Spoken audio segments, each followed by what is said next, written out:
Good morning, everyone. Welcome again to the case study. This is an opportunity to be able to talk about challenges in the construction industry. And today, I'm really excited to be able to have Sandra with me, who is an on-site superintendent. And so we're going to actually get to talk to someone who has hands-on experience. So I'm really excited to get started today and want to welcome you, Sandra. Thank you so much for being here. Good morning, Corey. I really appreciate having the opportunity to have a donut and coffee with you on this fine Friday morning. Well, I wish I'd got the memo on the donut. I love maple bars. Me too. Those are my favorite. Yeah. So, Sandra, tell us a little bit about how you got to where you are before we jump into the challenge that we're going to be talking about today. All right. I started over 30 years ago when the Hollywood industry failed me. I jumped into working with a developer in Los Angeles on semi-custom residential homes. And that kind of kicked off my passion and interest in the construction field. So from there, I started as an executive assistant and just kind of worked my way up over the years, focusing on accounting and contracts, office work. And then I was just fascinated every time I would see the superintendents come in and we would have a meeting. I thought, I want to do that. I want to see what that's like. So after the 2008 recession, of course, everything changed in the construction industry, all industries really. And so I started my first consulting business there, continued on with that general contractor in Las Vegas, and then just kind of sifted and sorted my way through this industry. I chose, with my personality, I chose not to go the college route. I just really wanted to put myself to work, see the paychecks coming in, and learn. So I think part of that is a lot of tenacity of an individual personality, but I really pursued courses like you offer, Corey. I think that's why I resonate so well with you. I believe in what you're doing. I think at that time, many years ago, the need was for more engineers and design teams and whatnot. I think now we're experiencing a really big gap in the industry with needing tradesmen again. So I kind of like the feedback that I'm hearing now. I just met one a couple of weeks ago. My hairdresser's son has a history. He was a history major, and now he's in a trade school for welding. So I really kind of think that it's really cool to see some of the tradesmen coming back into our field. So over the years, I've been able to work with a multiple array of general contractors, kind of nationally. And now I'm just pursuing some consulting, really focusing on quality control, field quality control. There's so many aspects to these projects. And I think my experience is that as we evolve into this computer age and generation, I think there's a lot more pressure on design teams. A lot of times when I'm kicking off a job and I'm reviewing the plans, there's a lot of inconsistencies and I'll get frustrated there, but I have to realize that a lot of these developers and owners are really pushing back on the design, which means a lot of different, less hours maybe. And there's a lot of added pressure with these GCs. We have a certain amount of time to get this project done. We know that even as much as we want to pre-construct and have these transition meetings from estimate to construction, there's just many variables that will happen that puts a lot of stress on GCs. A lot of times I feel like we become the engineers. We have to present the problem with a solution in order to get it resolved quickly to continue to maintain our schedule. So it's been interesting over the years. I never thought that I would be one of those. I hear my mother's voice in my head, but I don't think I'm like that. I'm resistant to change, but as I get a little wiser in this industry, I feel sometimes that I have to laugh at myself because I'm like, oh my gosh, I cannot believe I'm saying this. So It's definitely an interesting field. And on my worst days, when I become very frustrated, I'll sleep on it and wake up, and it's amazing to me to still think that I'm as passionate as I am. So like your background, I love dirt. And so, I've tried to escape this industry over the years and pursue different avenues.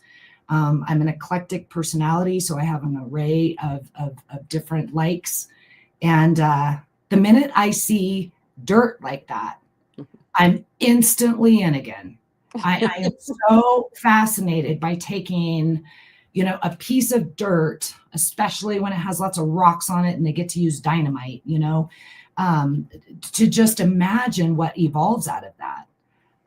So it's kind of cool. And I know your background is civil and sites, and I'm really fascinated by that scope too. I've been bitten there, and really had to learn on, in the moment, of course, correcting through some of that sequencing. So moving dirt is fascinating. Yeah, and I think the world of dirt is coming up pretty soon. I saw Wally putting out some speaking opportunities that he's going to be doing there. And so it's kind of exciting to know that that's coming up. But it really sounds like you have a very well-rounded view on this, which is really important when we're talking about what you said, and that is really appreciating the perspective from each counterpart. So I call it the inner core. So we have the owner who's going to be paying for the project. We have a general contractor, a construction manager, we have subcontractors, and then we have an inspector who's kind of our quality control person there, and then our architect or designer. And each of those individuals are all trying to achieve the same thing, but have different mountains in front of them. And it's hard to respect or understand the mountain that somebody else is climbing when you're trying to climb your own. And so I really do appreciate you taking the time to be able to have some empathy, I guess, for the architect or designer. I know early in my days I didn't. I was like, what the hell? I have no, why are these drawings always so bad? But it's not that they were so bad. It's just that sometimes I do get frustrated with the architect not responding more as the general contractor of consultants and doing a better job of collaboration of their subs and making sure that those drawings are packaged the way that they need to before we start working on them. And so you've gone from administration, you've gone through the college of hard knocks by learning your way up through. And now you're working as an independent consultant, but also as a quality control and superintendent, project manager types of positions. What kind of challenge do you have for us today that you want to talk about? I've pondered that. There are so many challenges. And the first thing I want to share, Corey, is that I learned this several years ago. And it was really interesting because we know the philosophy of problem solution. I was kind of raised that way. If there's a problem, let's get to the solution and go. I don't have a lot of wallow time, but the way it was presented to me when I had the opportunity to work in North Cal on the Target TI program was this amazing regional director that worked with the ops teams during this full open TI Target construction remodel program. And what I took from her is she said, there's never a problem. There's never an issue. It's always an opportunity. And so I took that, and that's how I try to approach situations today. I guess one of the greater challenges is as I transition from the field with a variety of a background in this industry over the years, more of or into an executive level, there's an appreciation for reflecting on the moments that I've been in the field when an opportunity presents itself in the field and having an executive above me, and trusting their guidance through it. So a lot of time is I'm not the owner of the company. I'm not the general contractor with the license. I am a partner. I am a teammate on this job. And so what I've learned is I get to voice my concerns and opportunities and to evaluate the schedule. But if it doesn't go my way, then I get to course correct and look at what potential plan Bs are. For instance, we were kicking off an affordable housing project, and I was working on some buyout, reviewing the drawings, which were very incomplete. And I noticed that the way the buildings were built, if we had issues with the site work, it would be very difficult to back into it later in the project. And so I voiced those concerns. I voiced different potential solutions or opportunities to maintain a schedule.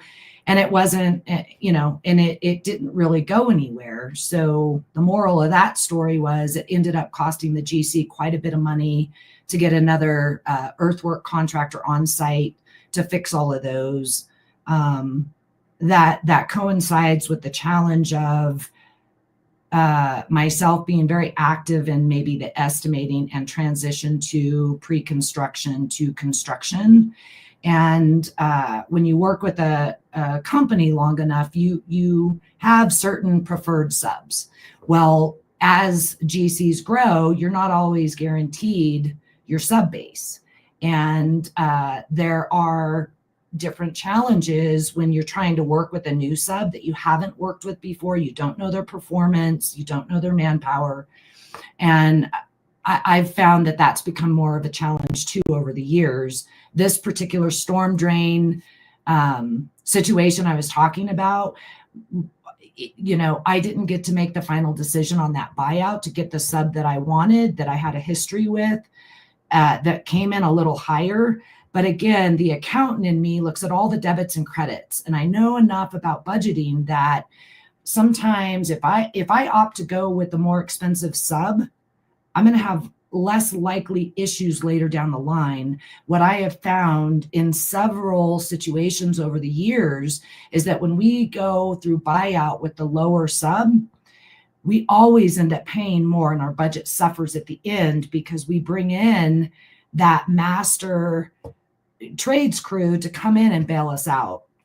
And so I've seen those numbers. So Sandra, I'm sorry to interrupt you for a second, but I don't want to move too far off of what I'm hearing as the challenge so that we can define it for the audience. And that is that it's something that's very common with a lot of individuals who are working in the site, who sometimes struggle with decision makers who are at a higher level as far as their role or title, but their experience or knowledge of how to actually run a project or what goes on out in the field might not be as much as yours, but yet their decision gets to override. And so in that moment of communication, of wanting to try to get management to have a better appreciation for, executive management to have a better appreciation for site knowledge and work that's going out on the field, it sounds like that's the challenge that we need to talk about a little bit more and kind of dive into. Why do you think you were ignored to begin with when you were able to provide the evidence of what you thought potentially could happen by forecasting out and explaining to upper management what the potential issue or problem might be if they moved forward? Corey, that's a great question. And I'm just going to pretend like we're on a tailgate, eating our maple donut and sipping our coffee, because this is a really raw topic, and I've thought about this as a female and a woman in construction. I hate to want to go there in my thought process, but I think a lot of times still in this day and age that happens. And I reflecting on this, because it's a very sensitive topic for me, because the truth is, when I started out as a young buck in my teens, I was graced with a lot of mentors that wanted me to succeed and taught me everything they knew. And I really, really valued that. It's really strange and a contradiction that as the years have gone on, it seems to have become harder in some ways with certain personalities. And so that's a challenge. You have challenged me to dig deeper into that. I think that for many years in the industry, I ignored some of the ways I was treated because I tucked my head down and said, I'll prove to the world that I'm just as good as that male over there. And I will become a badass equipment operator because I cannot lift 60 pounds, but I guarantee you I'll get the job done because I am tenacious, resourceful. That's the mentality that I've had over the years. As I grow a little wiser in my years,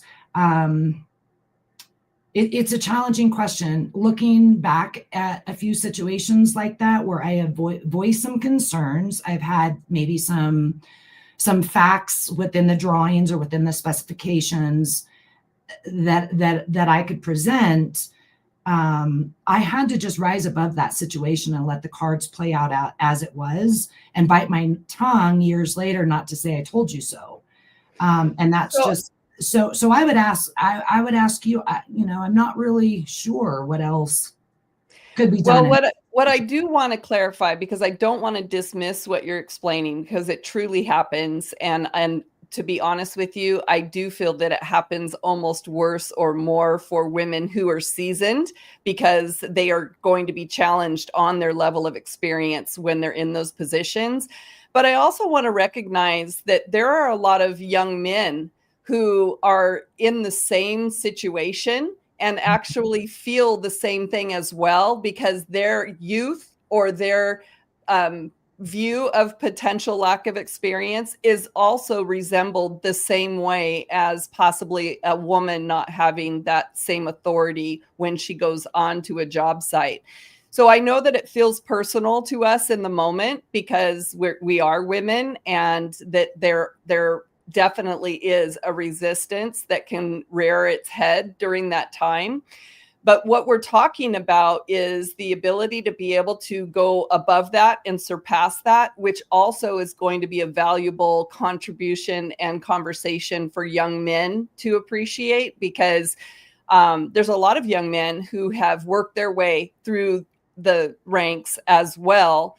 And sometimes some of our seasoned gentlemen get a little bit of inflated ego in their knowledge and experience, and can lack the ability to have that open-mindedness or that ability to just even consider or listen to other suggestions, instead of falling into that wheel that you just talked about of, I don't want to reinvent anything. I just want to keep doing it the same way I've always done it. And now I have these, millennials or these other young people coming into the industry who want to try something different. And so, although I do very much appreciate the position that you are explaining, and I've experienced it myself, I also want others in the industry to understand that this doesn't just happen to women. This is happening to a lot of other people that are in the industry, where the experience of a site person is much different than the experience of an executive. And in many situations, we hope that that management from the site can move into an executive position, having that knowledge and experience, but knowing that that transition is very different, because as a manager or superintendent, you're ready to dive in and take care of it when it needs to be taken care of. But as an executive, you need an overview that is able to delegate and direct others to be able to take on that responsibility. They're like an extension of your own hands in that sense. And so, can you think of a couple things that you tried to do, and then can you maybe identify one that broke through and started to work, or something that maybe you saw at one time where the light went off and you said, "Oh, that worked. I'll use that again next time"? So we're covering a lot of ground here, and I appreciate you sticking up for the young men and women in this industry. And I absolutely support that, because not only was I a female, I was young. So I know what that feels like. And honestly, Corey, the challenge has been making the time on a job site to train up and teach this younger generation coming in. And I love that you brought up the millennials and the Gen X and all of these. I literally had to take extra courses, and a plug to NAWIC, National Association for Women in Construction.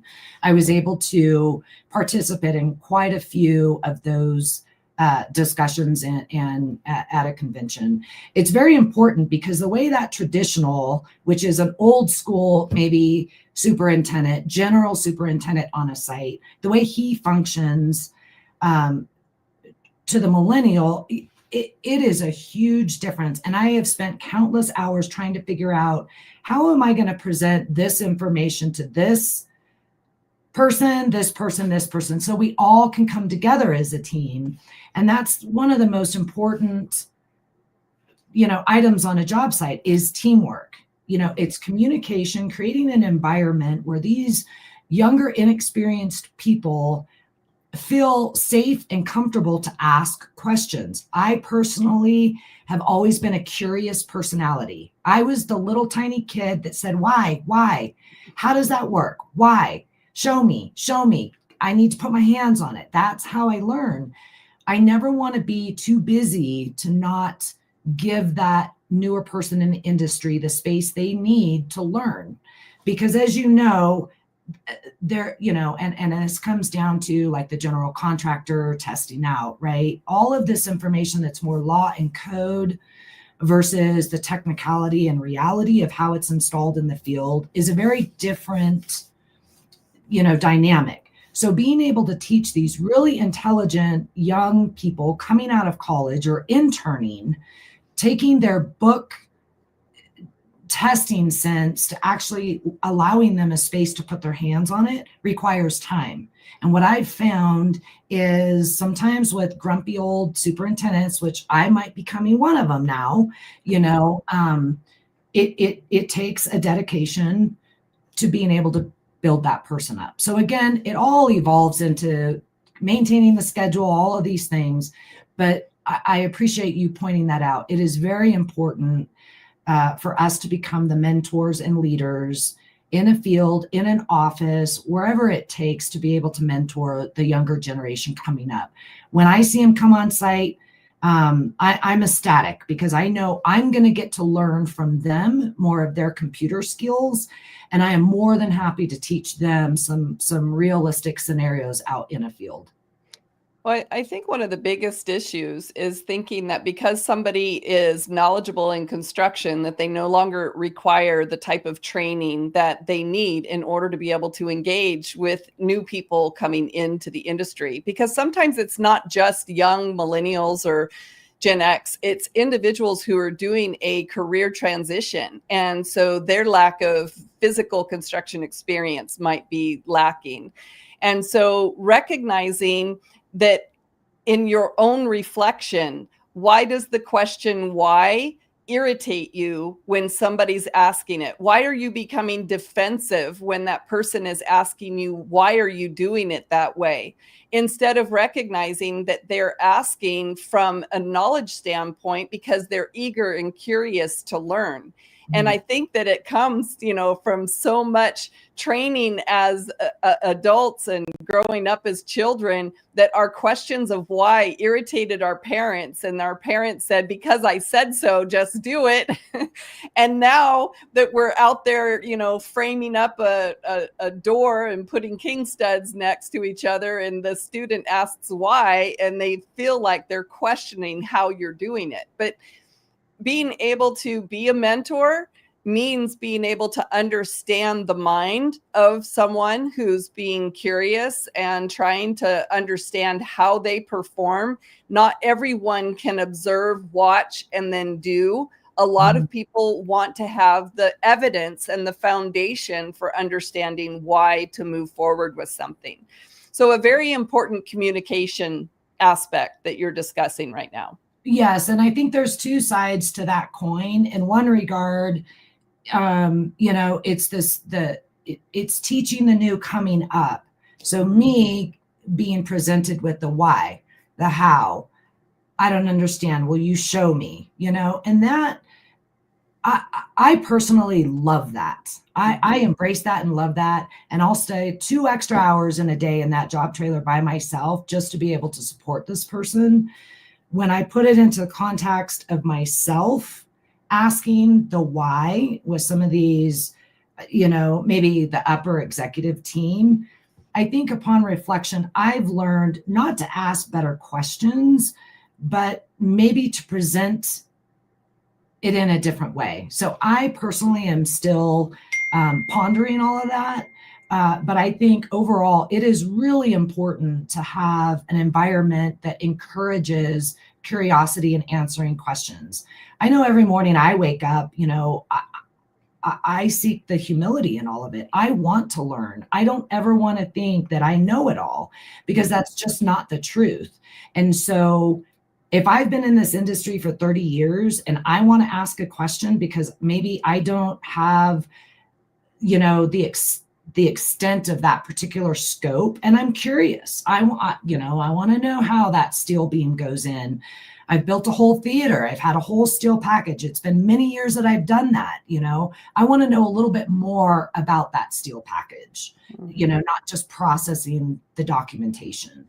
I want to feel safe in an environment to be able to ask those questions. So it's a very interesting coin with 2 sides.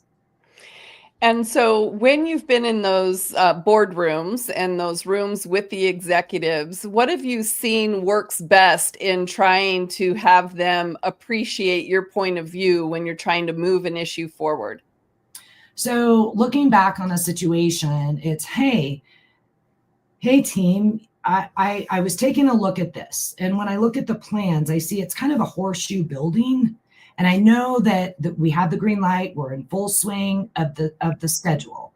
I know that we're going to start building pads 1 through 3. The sequence of that construction just kind of gave me a red flag that later down the road, when we're trying to back into some of these site utilities, it's going to be really challenging. And I try to present it in a way like that. And then when I get the response, continue to kind of plead the case. And as a rule of thumb, I kind of have a 3 sentence approach, and then I have to let it go because then it ends up feeling like I'm argumentative. There have been times when I have passionately pushed back, but at some point, the position or role that I'm on that job, I have to let it go. There was another one that came to mind. We were on a theater. And I wanted to share this with the team, not to disregard some of the young men coming up in this industry, but as a female in construction, as a woman in construction, I am a female. And there are I'm very intuitive, and I own that today. I get to own that today. I own that today. And I walked out in the dirt and I said, this does not seem right. And it was us trenching for the elevator pit. And I passionately pushed back on that more than 3 times and eventually had to surrender, right? Because I just didn't have full control to make that decision. And lo and behold, we ended up redigging all of the footings for that elevator. It was off. So again, the advice to myself is just to continuously try to ask the questions, to bring it up to the forefront. Try not to be argumentative, but to embrace my passions and then let it go and move on and figure out a plan B or a what if. Yeah, I definitely also believe that in those moments that it's important to document exactly what happened and what went on so that when it comes back, that blowback doesn't come back on you. Absolutely. It is very frustrating. I've been in the same position as an executive director for a facility director for a school district. And I could forecast exactly what was going to happen based on my construction experience, the entire reason why they hired me for that position. And yet there was a gentleman that was just not going to budge at all.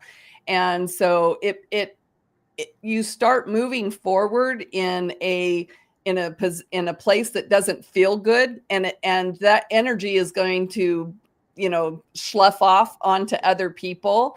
And so it makes for a hard working environment for a couple, 3 weeks until you can move on to the next problem, but it doesn't feel good when you are right. So it's like you don't ever get rid of that feeling, because even though now you've been proven right after the mistake and issue is made, look how much time and money we've lost in that particular time frame.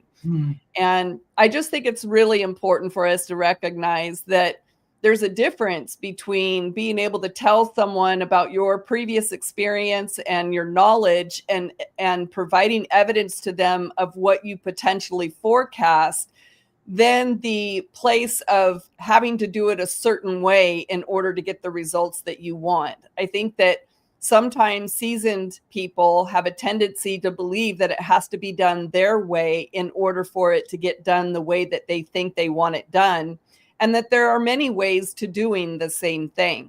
And so that's why having this open mind and being able to work collaboratively with your team to hear these different ideas and these different things that are potentially available for the entire team to move the project forward.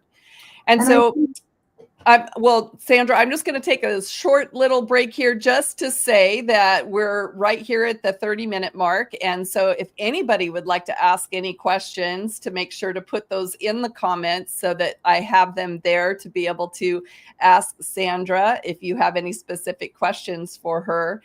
But Sandra, when you're looking back on this particular situation with the utilities, and I think that you and I talked earlier, and one of the things that ended up happening is they built out the entire building and then had to bring in a crane to be able to set the HVAC units because of moving forward before really taking into account what you had brought to their attention.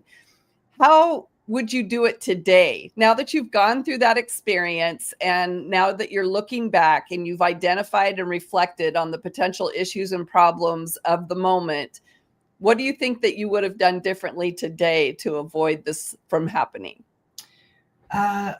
What I would have done today is, if I could go back in time, I would have asked for another executive meeting in order to really review again the concerns that I had, which are opportunities, right? And if anything, it would be allowed to really discuss with the whole executive team, not just the executive project manager, but maybe the vice president and director of construction as well, to plead the case the best I can, and then document, like you said, and just let it go. I don't really know what other solution there would have been other than taking it a step above to go back to the drawing board, because with these teams, I really do believe it's important that all the team has an opportunity to voice their opinions or experience on the issue at hand. And then the team tries to the best of their capabilities to come up with a well-rounded solution for all. And if anything, that allows it to maybe negate some of that 3-week resentment, as you're all, kind of feeling like you didn't get your way. So. Well, this brings up another point that really isn't too far off of the challenge that I want to bring up, because wouldn't it be so easy to just go straight to the president of the company or the vice president and kind of tattle on the guy that's not listening to you? I mean, this is a real thing that happens when we continually feel like we're not being heard or we're being ignored, and that we know that it is something that needs to have eyes on it, and that maybe the information's being filtered to upper management before we can move there. It's a very sensitive place, right? Because anytime we go above someone's head, we're basically, cutting that person out of the chain, and that could end up cutting us out of our job. And so have you been exposed to that particular situation, or did you have thoughts of doing that? I like what you presented as far as requesting another meeting with everyone involved and bringing those executives in the room with the person who was causing the barrier between you and executive management. But How have you dealt with that particular situation? That situation is a challenge in itself, Corey. And I've come off a job where the team was a little unusual. And again, there's an executive level that really protects the vice president or the president, because there becomes a time in an organization that utmost upper chain is just not available to address everyone. And even though I've had, history with some of these executives, I chose to stay in line with only approaching my executive. And what happened was I was faced with a choice. Either I continue to work under these circumstances, do the best I can do, presenting opportunities, to maintain a schedule or course correct, or maybe I abandon ship. And unfortunately, the truth is, I believe if employees or consultants or team partners don't feel safe to be able to ask questions, I think some of the end results could be losing good people, right? And there's an art to that as well. But what I have learned over the years is that if I have an executive above me, and I appreciate the graciousness as one company that I worked with expanded and grew, that vice president came to me personally and said, I've had to add an executive team because I cannot answer and maintain presence on all of the projects. And I trusted this person and I took that to heart. So that trained me to respect and appreciate the teams with the executive set up to try and work within. So it's a very challenging situation to be in. I recently had a situation and I chose not to break that executive level and go up the chain, even though I wanted to. So I have to ask myself, is it illegal, immoral, or unethical? And if it's not any of those things, then it comes down to me as a partner on that project to decide how I'm going to move forward. Well, thank you. I'm sure that was a hard decision, because I know sometimes, it might not be our company, but it's our project. And we feel very passionate and very responsible and accountable for the success of that project. And when other people are getting in the way of us being able to be successful on something, it makes it a really tough decision. So, Sandra, thank you so much for being here today. I really appreciate it. Is there any last minute thing that you would like to tell us about your project, your challenge, or just let us know where we can connect with you? I would just like to give a shout out to all of those young students or people coming up in this industry, fresh out of high school or having a career change midway through our life cycles, right? It's a fabulous industry to be in. I'm still extremely passionate about it. I love it. I would just encourage, continue to invest in yourselves. I didn't go the college route, but I spent a lot of time and money continuing to develop myself within this industry. There's great organizations. Corey is a mentor that you will have forever. Corey, I have so much respect for you. And there's other organizations, National Association for Women in Construction, for the young men out there. There's SRBXs. There's different, weekly breakfast talks. There's just a plethora of information out there. Formulate a great relationship with your chat GPT. I hear that they give you compliments and can really encourage you along too. But continue to learn and grow and ask questions. If you get shot down by some grumpy general contractor, have a tenacious heart and go at it again and observe, watch. I've learned a lot in the field by observing and watching. Always ask questions, always be curious. And the number one takeaway is to be safe. Safety first, above and beyond everything. When you're out there tranching around in the dirt, look for open trenches. Always be that second pair of eyes for your safety, consultants and QA/QC managers that visit the site once. Look for open trenches, look to make sure that the caution tape is up, look to make sure that the rebar caps are on. In a building, make sure your third levels, all of your window protection and bracing is up. Just be that person to ask questions, to learn as much as you can, to become a very valuable person within that organization. Thanks, Corey. Well, thank you. And just like a true construction person, they hold their tongue until the very last minute. But Jacob grabbed the courage to be able to throw a question out there for you. And so I'm going to go ahead and read it off for you and see what you think about it. Great. He says, do you think with some of these more common scenarios, and I love that wording because often what happens on one job, you're going to see happen over and over and over again on other jobs. And it's like, this is why we're doing lessons learned. Why does this keep repeating itself? But if you're practicing beforehand in something like a war game scenario, how maintenance teams have to do a dry run for work in critical environments like a data center might be helpful.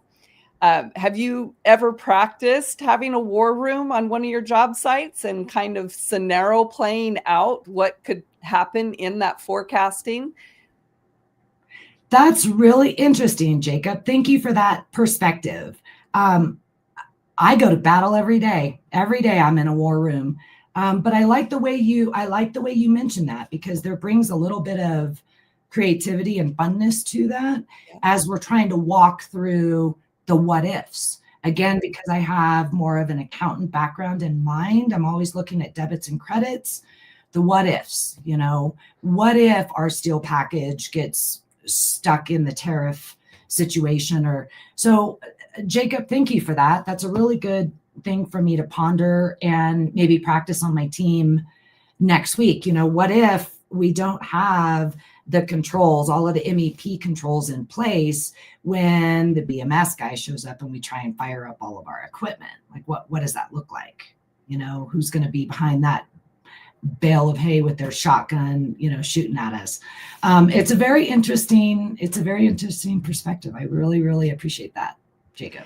Yeah, I love it because I think that it provides that collaboration, which also puts in the buy-in, right? So if people are able to have input on the end of the delivery, the end deliverable, then they're able to kind of take accountability and responsibility when things don't go right, so being able to character play and that role play. So thank you, Jacob, very much for that. And thank you, Sandra, so much. I think it is just so important to have powerful women like yourself as mentors. I think it's very important for anyone who's wanting to strive or build themselves up in the construction industry, looks and finds someone who's where they want to be one day so that they can start asking that mentor for guidance. And these grumpy old seasoned guys that are out there, they love telling their stories about how they've grown up in the construction industry and what the construction industry has done for them. So it really has to do with this stress and anxiety that goes with these really tight budgets and these really complex schedules and them having to get things done. And sometimes maybe you're just not asking the questions at the right time of the day when they're really focused on, in the middle of a pour or something. So also be cognizant about your own personal actions and how you're approaching people, because a lot of times, people are out there solo on these construction sites, and having a little bit of engagement and connection is actually something that they desire.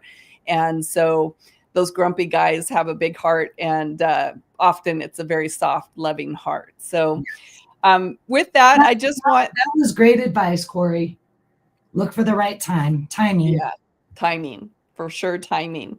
So we're getting close to Christmas. I just want to make sure that everybody understands that we are offering our skill builders. So this is our monthly membership. These are all mini courses that allow you to be able to develop your skills as you're working out on the job site.